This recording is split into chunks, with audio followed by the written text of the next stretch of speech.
이제 마지막 다섯 번째 강의로서 이번 시간에는 군대와 형사처벌 또는 형사 절차에 대해서 설명을 하도록 하겠습니다. 일찍이 우리 제갈량이 울면서 마속을 배웠다는 그 읍참 마속, 그리고 손무가 왕 함료 앞에서 궁녀들에게 지시를 했는데 궁녀들이 그 지시를 비웃자 형사 처벌함으로 해서 다른 궁녀들이 손무의 지시에 잘 따르도록 하였다는 그 일벌백계라는 이런 고사성어가 모두 군과 관련된 용어입니다. 그래서 군에서는 애로부터 부하들에 대한 처벌 권한을 장수에게 두었고 또 별도의 이런 수사나 재판하는 절차를 두었습니다. 우리 헌법도 27조의 군인 군문에 대해서는 군사 재판을 받을 수 있도록 하고 또 헌법 제110조에는 군사법원의 설치할 수 있는 근거를 두고 또 군사법원의 재판관의 자격이라든지 여건을 법률로 정하도록 하고 있습니다. 이 시간에는 이제 군의 형사 절차에 대해서 살펴보도록 하겠습니다. 먼저 군인이 범죄를 범하였을 경우에 어떻게 수사와 재판을 하느냐에 관한 그 스펙트럼입니다. 첫 번째는 그 비상설군법회의입니다. 이 부분은 수사와 재판에 대한 권한이 군지휘관에게 있습니다. 그래서 군인이 범죄를 범하였을 경우 수사를 개시할 수 있는 권한도 지휘관에게 있고 또 이렇게 기소를 할 권한도 지휘관에게 있고 기소를 한 이후에 이 지휘관, 관할관이라고 하는데요. 재판관을 지정하고 재판 날짜를 정해서 또 이렇게 재판을 받도록 하는 것입니다. 그리고 그 재판이 끝나고 나면은 모든 재판관의 자격을 박탈하고 다시 군사법원이 없는 그런 형태입니다. 이러한 형태의 비상설군법에는 미군이 운영하는 제도입니다. 두 번째는 상설군사법원입니다. 평소에도 군사법원이 지역적으로나 또는 부대 단위로 설치되어 있고 또 그 재판관들이 군인인 군판사들입니다. 판사들이고 다만 차이가 있는 것은 항상 설치되어 있고 재판이 끝나고 해산되지 않는다는 그런 측면이죠. 세 번째는 이제 민간 법원 내에 군사법원을 설치하거나 또 군사법원 특별부를 두는 경우입니다. 조직상으로는 민간법원에 속하지만은 다만 군 범죄의 특수성을 고려해서 별도 법원 또는 특별부를 두는 경우가 있고요. 이때 이제 그 법원에 군인 신분인 군판사가 확인 가서 근무하는 경우도 있습니다. 네 번째는 군인의 범죄에 대해서 평시에는 민간법원에서 재판하도록 하고 전시에는 군사법원 또는 군법회의에서 재판하도록 하는 경우입니다. 마지막으로는 전평시 모두 군인의 범죄에 대해서는 민간법원에서 재판을 하는 경우입니다. 꼭 일률적으로 말씀을 드릴 수는 없지만은 해외 파병을 많이 하거나 군사적인 영향력이 큰 국가에서는 별도의 군사법원을 운영하는 경우가 많고 군대 위협이 적거나 규모가 적은 나라에서는 군사법원을 운영하지 아니하고 민간법원에서 재판권을 인정하는 경우가 많습니다. 그럼 별도의 군사법원을 두는 이유에 대해서 설명을 하도록 하겠습니다. 첫째로는 군인이 민간 법원에서 재판을 받는 것이 군의 업무에 많은 지장을 끼친다. 이런 이유입니다. 다시 말씀을 드리면은 지금은 군인이 주둔하는 지역과 민간 법원이 있는 지역이 거리적으로 교통이 발달되어서 바로 갈 수 있지만 과거에는 많이 거리가 떨어져 있었고요. 또 군대에서는 모든 병력이 다 한꺼번에 완비되어 있어야 대규모 이런 훈련도 하는데 만약에 민간 법원이나 수사기관에서 수사나 재판 일정을 별도로 잡았을 경우에 조율이 안 되면 군에서 이러한 훈련을 할 수가 없죠. 그런 이유 때문에 이제 군사법원을 별도로 둡니다. 지금 또 하나는 해외에 파견된 경우를 파병된 경우를 들 수 있기 그때 군인들을 이런 재판을 할 수가 없죠. 만약에 군사법원을 그곳에 두지 않는다면. 그리고 또 하나는 군인은 이제 함께 주둔한 공동체 생활을 하죠. 그래서 군대 내부에서 범죄가 발생됐는데도 불구하고 신속하게 수사나 재판이 이루어지지 않으면은 다른 이제 또 장병들도 범죄를 저질러도 크게 처벌받지 않는구나라는 인식을 갖게 되고 또 그 결과 또 범죄가 또 오염되는 경우가 있습니다. 그래서 군에서 기강을 확립하기 위해서는 신속하게 수사 재판을 해야 된다. 그래서 군사법원을 별도로 두고 있습니다. 그리고 또 한편 군인의 범죄는 일반 그 판사분들이나 수사기관이 이해하기 힘든 부분이 있다. 특히 이제 군형법 범죄들 같은 경우가 그렇겠죠. 그런 범죄가 아니라 하더라도 군 환경에서 이루어지는 범죄는 군 환경을 이해를 해야 보다 이제 실체 진실을 파악을 잘 할 수 있다. 그래서 그런 부분은 군사재판에서 하는 것이 적절하다라는 이유로 민간 법원을 대신해서 군사법원을 두고 있습니다.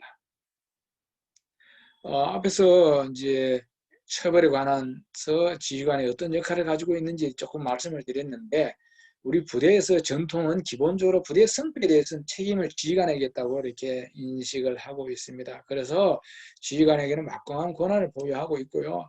병력, 장비, 물자 이런 부분을 종합해서 또 본인의 작전 개념을 통해서 부대를 운영을 하고 있습니다. 그래서 특히 군 기강을 위해서는 여러 법률에서 지휘관에게 인사권도 주고 징계, 형사처벌 권한도 이렇게 부여를 하고 있습니다. 그러나 최근 들어서는 군사 작전 자체도 매우 복잡하고 그래서 군인 지휘관이 직접 행사하기보다는 그 임무를 다른 기관이나 참모들에게 위임을 하고 있고 그 결과 행사 절차에 대해서는 우리 법률 전문가인 군검사와 군 판사들에게 그 권한을 점차 위임하고 있는 경향이 있습니다. 우리나라 이제 군사 재판은 사실 이제 해방과 더불어서 미군의 군 형사 재판 절차를 개수하였습니다. 미군의 형사 절차를 흔히들 그 통일군사법전 UCMJ라고 합니다. UCMJ, Uniform Code of Military Justice라고 하는데 우리나라는 이러한 제도를 그대로 개수해서 초기에 국방경비법이라는 것을 개정해서 1962년까지 운영을 했습니다. 이 국방경비법 안에는 현재의 군인사법 내용, 군사법원법 내용, 군형법 내용, 군형집행법 내용 이러한 내용들이 한 법에 이렇게 포함이 되어 있었고 지휘관에게 막강한 권한이 부여되어 있었습니다. 그리고 1962년 드디어 이러한 국방경비법이 군법회의법, 군형법, 군행정법, 군인사법으로 분리되었고 군법회의가 이제 이름하여 재판 내지 수사 절차에 관하여 좀 더 소상하게 그 민간 형사소송법 규정을 반영해서 정하게 되었습니다. 그러나 이때도 재판부 구성은 비상설이었고 재판 지휘관인 관할관이 재판을 하도록 재판관을 지정을 했습니다. 그때에 이제 군 판사는 당시에는 법무사라고 했는데 한 명의 그 심판관 2명 또는 4명이 이렇게 재판을 했습니다. 이렇게 흘러가다가 1987년 우리 헌법 개정이 이루어져서 그때까지 군법회의라는 명칭이 이제 군사법원이라는 명칭으로 바뀌어졌습니다. 그래서 특별히 이제 재판에 관여하는 군 판사의 수가 이제 많이 바뀌게 되었습니다. 그래서 군 판사 1인에 심판관 2명, 그리고 1994년 군사법원법 개정을 통해서는 군 판사 2명, 심판관 1명, 그리고 최근에 개정된 군사법원법에 의하면은 모든 군사법원의 재판관은 군 판사로만 구성되도록 이렇게 해서 군사법원이 회의체에서 이제 상설 법원적인 성격을 강화하고 있고요. 지휘관의 권한은 축소되고 절차가 군사적이거나 회의체적인 성격보다는 사법 시스템으로 그 법률가의 참여가 점차 증대되는 그런 방향으로 개혁이 또는 그 변화가 진행되고 있습니다. 군사법원은 어떤 내용이냐? 군사법원은 수사기관인과 재판기관인 군사법원과 군검찰부 조직에 대한 근거를 제시하고 있고요. 또 군사법경찰관이 어떠한 권한을 가지고 어떠한 내용에 대해서 수사를 할 수 있고 또 그 절차에 대해서 규정을 하고 있습니다. 그리고 군수사와 재판에 관해서 지휘관 그리고 관할 간의 권한이 명시되어 있고요. 그리고 무엇보다도 군사법원의 재판권의 대상이 누구인지를 또 밝히고 있습니다. 그리고 수사 및 재판의 절차를 설명을 하고 있습니다. 그래서 군사법원법은 민간의 형사소송법과 법원조직법, 검찰청법을 합친 그런 법률이라고 보시면 되겠습니다. 한편 실체법인 군형법이 있습니다. 군형법은 군인은 국가의 모든 형벌 법규를 준수하고 또 적용이 됩니다.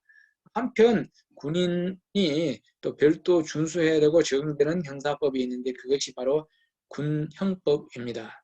군형법의 범죄는 두 가지로 분류를 할 수 있습니다. 좀 어려운 개념인데 순전군사범죄와 비순전군사범죄로 나눌 수 있습니다. 순전군사범죄라고 하는 것은 군대가 아니면 범죄가 안 되는 그런 범죄를 말하는 겁니다. 일반 사회에서 직장에 출근하지 아니하면은 그 사람은 근무 태만이 되겠죠. 그래서 징계 처분을 받을 수 있을 겁니다. 그러나 형사처벌은 받지 않습니다. 그러나 군인이 부대를 무단히 이탈하거나 또 지정된 장소를 이탈하게 되면은 군무 이탈이라든지 또는 무단 이탈로 군형법에 따라서 형사처벌을 받습니다. 그리고 민간에서는 또 타인을 모욕하는 경우, 공연히 모욕한 경우에만 형사처벌을 받고 두 사람이 있는 가운데서 상대방에게 모욕적인 언행을 한다 하더라도 형사적인 처벌을 받지 않습니다. 그러나 군에서는 군인이 상관에게 1대1로 있는 가운데서 면전에서 모욕적인 언사를 하면은 상관, 면전, 모욕적으로 처벌을 받습니다. 이러한 것들을 사회에서는 처벌받지 않지만 군에서만 처벌받는 내용을 순전군사범죄라고 하고 군법에 여러 군데 적시를 하고 있습니다. 두 번째는 비순전군사범죄는 민간에서도 일반인이 범해도 범죄가 되는데 군인에 대해서 이렇게 범죄를 범할 경우에는 특별히 그 법정형이 높아지는 경우가 있습니다. 예를 들자면은 군인이 민간인을 강간을 하게 되면 그건 형법상 강간죄가 됩니다. 그러나 군인이 군인을 강간하게 되면은 군형법에 규정한 군인 등 강간죄가 되고요. 그 법정형이 더 높습니다. 그리고 군인이 일반인에 대해서 여러 사람 앞에서 공연히 모욕을 하면은 모욕죄로 처벌을 받죠. 그러나 군인이 또 여러 사람 앞에서 상관을 모욕하게 되면은 일반인을 모욕한 경우보다 그 법정형이 높습니다. 한편 군형법의 특징은 군형법은 모든 이런 범죄가 평시에 이루어졌는지 또 전시에 이루어졌는지 또는 적의 코앞에 적전에서 이루어졌는지에 따라서 상황을 시기를 구분해서 법정형을 따로 구분하고 있고요. 전시라든지 적 앞에서 적전에서는 그 범죄를 범하였을 경우는 그 법정형이 더 높습니다.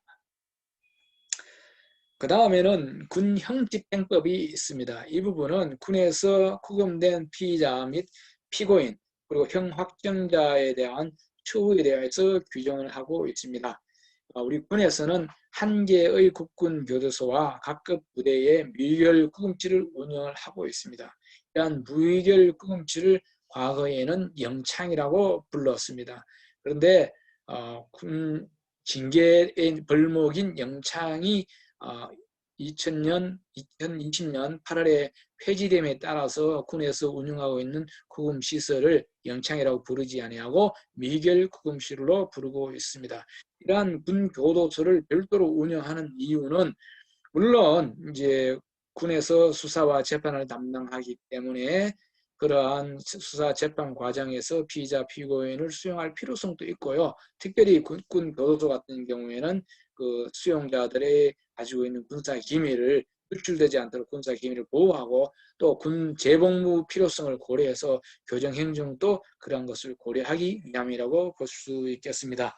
그 다음 국군 교도소는 현재 경기도 당호원에 위치하고 있습니다. 과거에는 우리 국군 교도소가 경기도 성남 남한산성 부근 지금 위례 신도시 지역에 위치하였습니다. 그래서 과거에는 우리 군 교도소를 남한산성이라고 부르기도 하였습니다. 군 수용자에 대한 대우는 민간 구치소와 교도소와 유사하다고 보시면 되겠습니다. 그리고 군 교도소에 수용된 인원에 대해서 살펴보면은 1년 6월 이상의 실형을 선고받은 병 수감자는 원칙적으로 민간 교도소로 이감을 하게 되어 있습니다. 그 이하의 병력, 그 이하 기간의 형을 받은 사람은 국군 교도소에 수용이 되고 있고요. 그리고 또 간부 출신 수용자는 원칙적으로 국군 교도소에 수용을 하고 예외적으로 심의를 거쳐서 선별적으로 민간 교도소로 이감을 하고 있습니다. 그리고 사형 집행에 관해서 보면은 민간에서는 지금 현재 사형을 집행하고 있지 않지만은 형사소송법에 의하면 민간에서 사형수에 대해서는 교수형으로 집행하도록 되어 있는데 군인에 대해서 군사법원에서 판결을 받은 사형수에 대해서는 사형 총살로 집행할 수 있도록 총살을 하도록 규정을 하고 있고요. 현재 국군 교도소에서는 4명의 사형수가 수용되어 있습니다. 누가 군사재판을 받느냐 하는 것이죠. 당연히 군인이죠. 군인은 장교, 준사관, 부사관, 병 포함되고요. 그다음 준군인이라고 해서 군에서 같이 복무하는 사람 중에 군인이 아닌 경우를 말하는 거죠. 군무원, 그리고 사관생도 또 군에 입소한 사관 후보생, 또 소집직인 예비군 보충력 이런 분들이 이제 군사재판의 대상이 됩니다. 그리고 지금은 없지만 전시에 국군의 포로가 된 적포로도 우리 군의 행정 또는 지휘권에 복종을 해야 됩니다. 이들이 저지른 범죄에 대해서도 군사법원법에 따라서 군사재판을 받습니다. 일정한 민간인의 범죄에 대해서 우리 군사법원법 제27조에서 규정하고 있고 군형법과 군사법원법에서 규정한 토병에 관한 죄, 예를 들자면 민간인이 토병을 폭행하거나 상해를 입힌 경우 또는 특정 군용물 범죄, 예를 들면 총기라든지 실탄이라든지 이런 것을 절취하거나 강취한 범죄, 이러한 범죄에 대해서는 민간인에 대해서도 군사법원에서 재판을 받고요. 또 이러한 범죄를 범했던 과거의 군인이었던 사람이 나중에 민간인 신분에서 적발이 됐다 하더라도 군사법원에서 재판을 받습니다. 그리고 군사기밀보호법상 업무상 군사기밀을 누설한 자, 군사기밀 이제 이런 상황이 심각한 것을 고려해서 민간인도 군사법원에서 재판을 받습니다. 예컨대 군공사를 허락받고 그 기밀을 보고 공사를 했던 사람, 공사를 했던 또는 무기를 개발했던 사람이 그 내용을 다른 사람에게 누설했을 경우에는 업무상 군사기밀 누설로서 군사법원에서 재판을 받습니다. 그리고 비상계엄이 선포된 지역에서 일정한 범죄, 계엄법 제14조에서 규정을 하고 있습니다.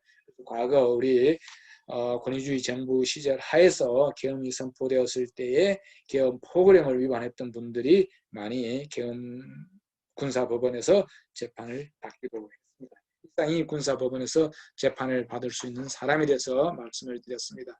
다음 군에서 수사기관에 대해서 말씀을 드리겠습니다. 먼저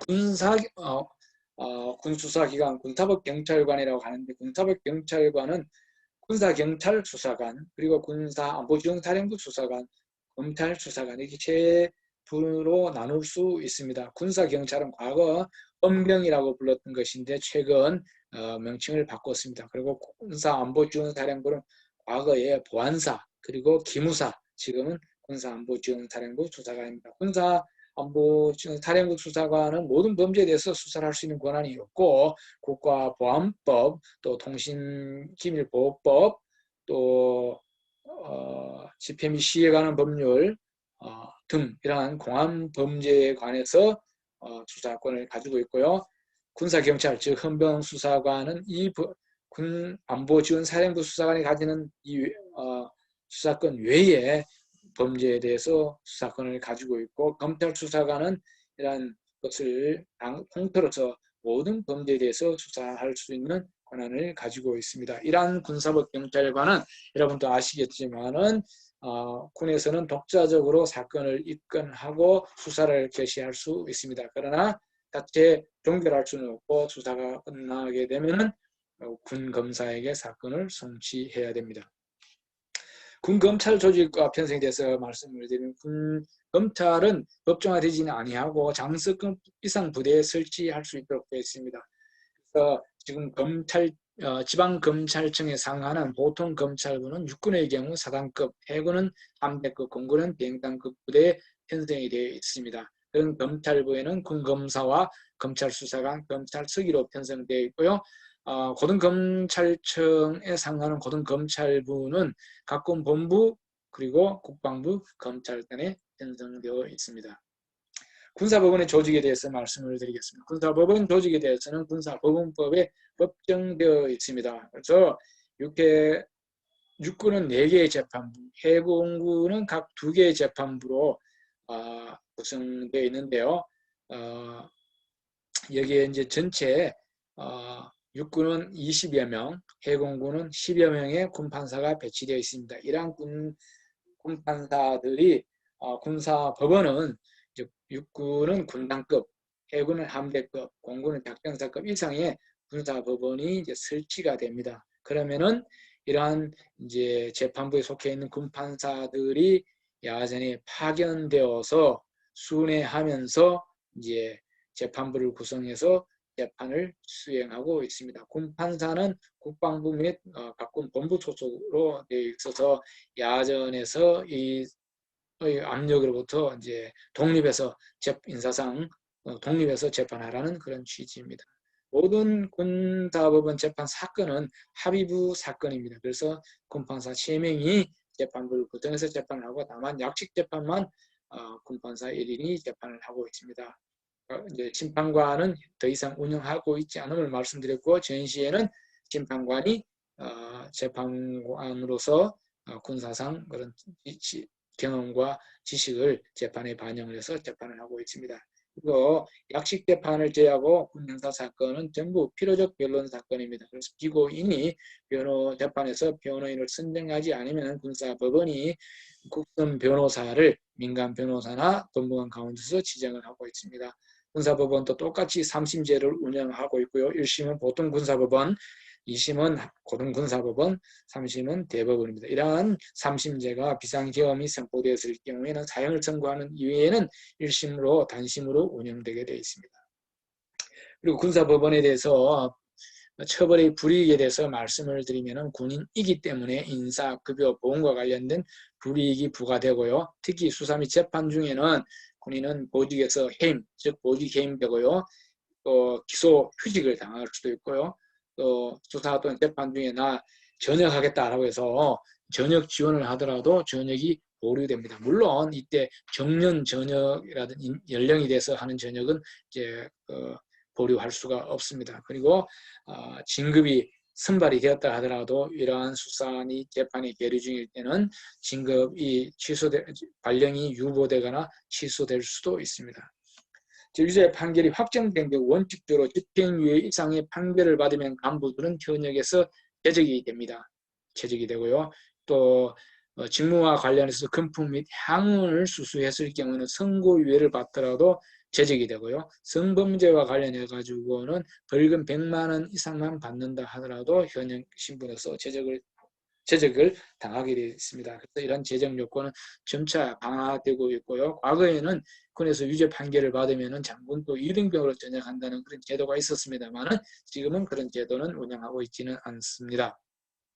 그래서 유죄 판결을 받고 설령 제적에 해당되지 않는 그 형을 받는다 하더라도 벌금형을나 선고유예를 받으면 현역 복무 부적합 조사를 통해서 필요시 심의를 거쳐서 전역 조치를 당할 수 있고요. 또 집행유예상 직무 관련된 직무 집행유예상의 유죄 판결을 확정받을 시에는 퇴직급여가 반액으로 감액이 되고요. 또 사소한 이런 형사 처벌을 받는다 할지라도 각종 군에서 지급하는 수당 대상에서 제외되고 필요시 특정한 경우에는 국립묘지 안장 대상자나 국가유공자에 대해서 제외를 당하고 있습니다. 제외되고 있습니다. 다음은 이러한 역할을 하는 군 법무관에 대해서 이제 제가 군 법무관 출신이기 때문에 간략하게 말씀을 드립니다. 군 법무관은 군에서 근무하는 법률가입니다. 법조인이죠. 그리고 군 법무관은 자격 요건은 기본적으로 변호사 시험 또는 사법 시험에 합격하는 법조인이 되어야 되고요. 군 법무관을 선발하는 기준은 군법무관 임용법과 군인사법 두 가지를 다 충족을 시켜야 됩니다. 그래서 기본적으로 법조 자격이 있어야 되고요. 또 체력이 건강해야 되고요. 그래서 인성검사, 또 신체 검사를 통과해야 되고요. 그리고 연령적으로는 기본적으로 단기 법무관은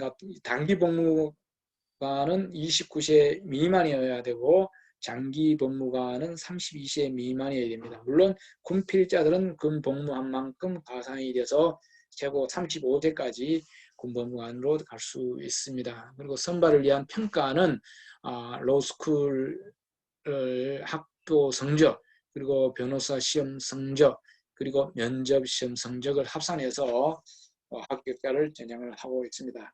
그럼 여성도 군법무관이 될 수 있는가라고 궁금해하시는 분들도 있는데요.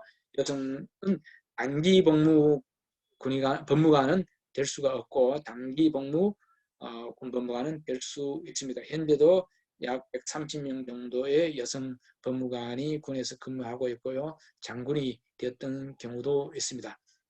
그러면은 이제 인관을 위한 군사 훈련 및 교육은 어느 정도인가 이렇게 볼 수 있는데요. 당연히 장교로 인관을 하기 때문에 군인으로서 또 장교로서 필요한 기초 군사 훈련은 받습니다. 지금 현재 충북 괴산에 있는 국군 학생 중앙군사학교에서 5주간 기초 군사 훈련을 받고요. 또 충북 영동에서 4주간 군법무관에 필요한 기초 법률 소양 교육을 받습니다. 그래서 9주 교육을 받고 단기 법무관은 중위로, 장기 법무관은 대위로 이제 임관을 합니다. 법무관이 의무 복무 기간은요, 단기 복무는 당연히 이제 3년입니다. 훈련 기간을 제외하고 3년이고요. 장기 법무관은 의무 복무 기간이 10년입니다. 그러나 5년을 마치고 나면은 1차에 한해서 딱 한 번에 한해서 전역을 할 수 있는 기회가 있습니다. 과거에는 이제 장기 법무관들이 의무 복무만 마치면은 전역을 많이 했고 변호사로 기업을 했습니다. 그러나 최근에는 정년에 이르기까지 복무하는 그런 법무관들이 늘어나고 있고요. 또 일부는 5년 차에 전역을 해서 변호사를 기업을 하거나 또 현지 법관 및 또 검사로 임용되는 경우도 있습니다. 법무관이 그러면 이제 임관을 했으면 어떤 부대에서 근무하느냐는 것이 궁금해 하실 수도 있는데요. 기본적으로 법무관들의 수요가 많지 않습니다. 그죠? 그래서 사단급 이상, 육군 같은 경우는 사단급 이상 부대에서 근무를 하고 있습니다. 예를 들면 사단 위에 군단, 군단 위에 작전사령부, 그리고 각군 본부, 또 합참, 그리고 각 법률 수요가 많은 그런 기능 부대에서 근무를 하고 있습니다. 법무관이 근무할 때 오를 수 있는 최고 계급은요, 육군 같은 경우에는 이제 중장, 원스타까지 진급을 할 수 있고, 해공군은 현재로서는 대령까지 진급을 할 수 있습니다. 물론 상황에 따라서 장군으로 진급할 수도 있습니다. 현재 단기 법무관들은 중위로 인간을 해서 이제 특별한 경우가 아닌 한 대위로 진급해서 전역을 하고요. 장기 법무관들은 소령까지는 특별한 사유가 없으면 전부 진급을 하고 중령까지는 조금의 경쟁이 있으며 대령 같은 경우는 이제 경쟁이 좀 치열하다고 볼 수 있습니다. 그리고 군에 근무하는 법무관 현황은요, 지금 현재 한 600여 명이 근무를 하고 있습니다. 그 가운데 한 반 정도가 단기 직업 군 법무관이고요. 그 가운데 130여 명이 여성 군 법무관입니다. 그리고 주된 임무는 뭐냐? 법무관에 당연히 이제 법률 사무에 종사하는 것이죠.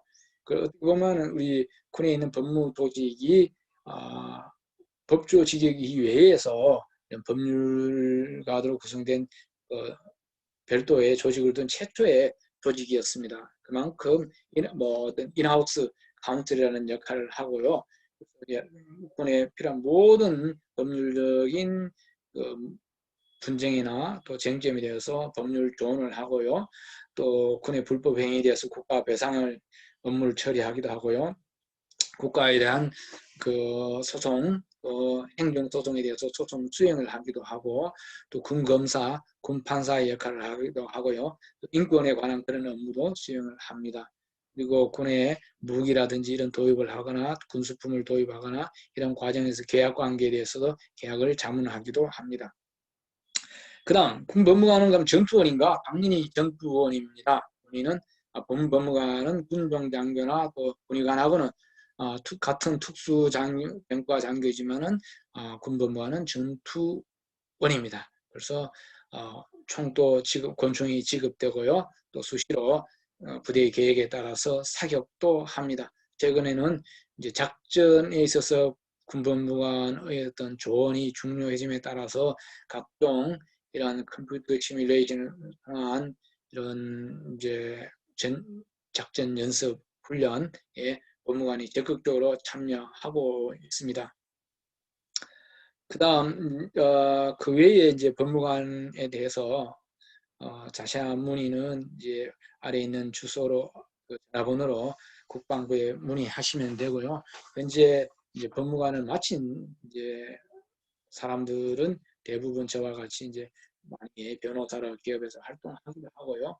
또 일부 정부기관에 다시 들어가서 일하시기도 하고, 또 기업체에서 일하시는 분, 또 대학교에서 강단에 서서 강의를 하시는 분, 그런 부분들이 많습니다. 법무관의 장점은 앞에서 말씀드린 바와 같이 군이 행정 조직이지만은 또 수사와 재판, 또 송무수행까지, 그리고 또 군의 작전 지원까지, 또 해외 파병까지 이렇게 다양한 업무에 대한 경험을 쌓을 수 있다. 그것이 장점으로 작용해서 현재는 장기 법무관 같은 경우에는 한 8대1 정도의 경쟁률을 보이고 있습니다.